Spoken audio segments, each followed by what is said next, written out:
The Scottish Sentencing Council has published a new guideline to help Scottish courts with the sentencing of young people under 25. One of its main priorities is the rehabilitation of young people who have committed offences. Why is this important? When a young person commits an offence, they must face the consequences of their actions. But some sentences, such as short-term prison sentences, can have a greater impact on young people compared to older people. That's because young people may still be developing. They are also less likely to have things like a secure job, a place to stay, or stable relationships. This can make it harder for them to rejoin the community after serving a sentence. Young people also have a greater potential to change and to move away from offending behaviour than older people. So sentences which prioritise rehabilitation, such as community payback orders, can help reduce the likelihood of further offending. And by prioritising rehabilitation where appropriate, we can prevent more people from becoming victims of crime. The second key theme of the guideline requires courts to take an individualised approach when sentencing young people who have committed offences.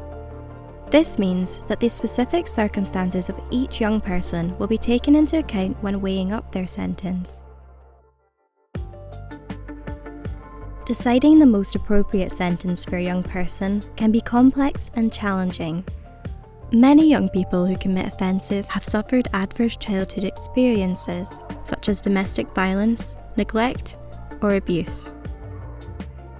They are also more likely to have been in care or to have experienced trauma, such as the death of a loved one, through addiction, violence, or suicide.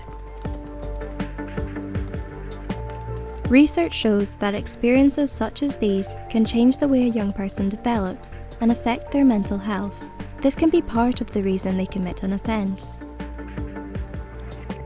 Because of this, it is important that the sentence given to each young person takes into account their personal background and circumstances, as well as weighing up the seriousness of the offence, including the level of harm caused to any victim. So that we can address the underlying causes of offending behaviour and reduce the likelihood of it happening again. The third aspect of the guideline requires courts to consider a young person's maturity during sentencing. Why is this important? Leading research on maturity has identified 3 key stages in brain development.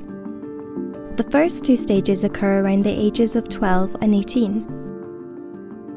The third and final stage involves emotional maturity. This is where an individual gains more self-control. They also become more able to understand the consequences of their actions. Evidence suggests that some people may not fully develop these features until around the age of 25.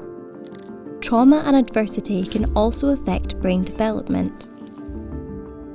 Young people who are not fully mature are more vulnerable to negative influences and may take more risks. This can sometimes lead to offending behaviour. As a result, young people may be less to blame for their actions than older people, but they are still accountable for the harm caused to any victim.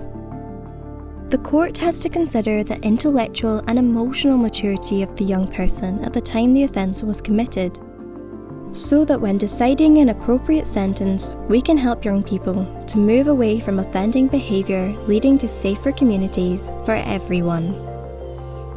To find out more about the new guideline, you can visit our website or email us at sentencingcouncil@scottcourts.gov.uk.